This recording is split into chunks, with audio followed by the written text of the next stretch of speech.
let's see, Rhonda. Thanks, Angie. I'm Rhonda, and I'm an alcoholic. And Alma was my sponsor. And I was closer to Alma as a mother figure than my own mother. I'm closer to my sobriety sisters than my own sisters. And some of the funnest times of my life in the last few years were spent at Alma's house. You know, Sunday afternoons watching the Dodgers. I wasn't really a baseball fan before Alma. I'll never be able to watch the Dodgers again without thinking about her. And the other night I kept thinking, if they win the World Series and Alma doesn't see it, do I want him to win? Do I not want him to win? I mean, it just was really, she would have loved to have seen them win. And Alma's legacy in the whole area of Long Beach, Orange County is really far and wide.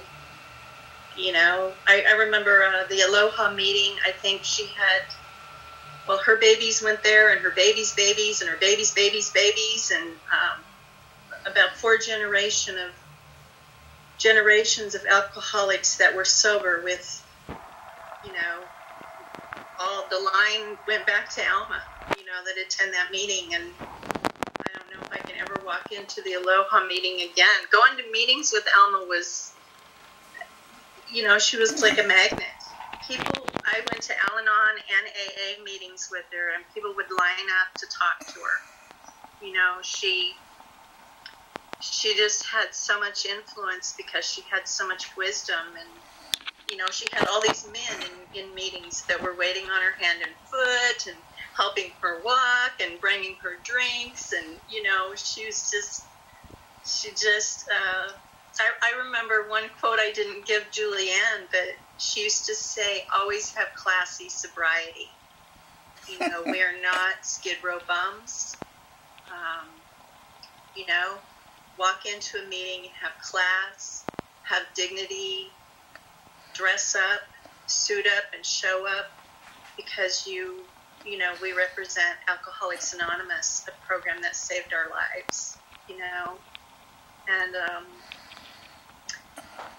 we used to go to Al-Anon meetings, when Carrie died. It's hard to imagine when a person in the program, when we lose somebody, it's like Carrie was ours too, we were devastated for your family and for Alma. It affects us. And I want to thank the family for sharing her with us. She has influenced hundreds and hundreds of people. Some of the girls that I sponsor, they'll say, oh, that's so profound, because no, that wasn't me. That's what Alma told me. I'm passing it on to you. My one sponsee said a year or so ago, she said, I passed on some of Alma's stuff, It's like, well, that's what we do. We spread the message. We try to, do service work.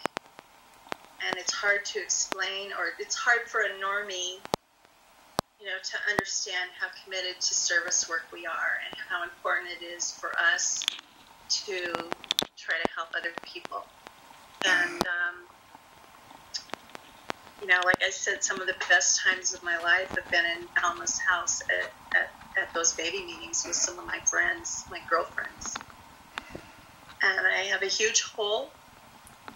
I've probably thought of calling her dozens of times in the last few weeks when something good happens, or, and then I think, oh, I can't ever call her again. And,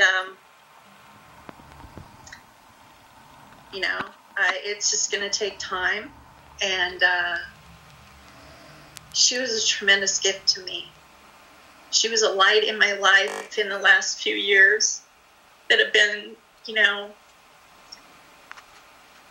some of the darkest times after my husband relapsed. And so she'll always be so special to me. And thank you, all of her family, for sharing her with us. I know that was probably really difficult. And thank you, Angie and Julianne. You guys, I don't know how you did this. I've been kind of an emotional wreck. I couldn't have done all that work. So I really appreciate you, and thank you.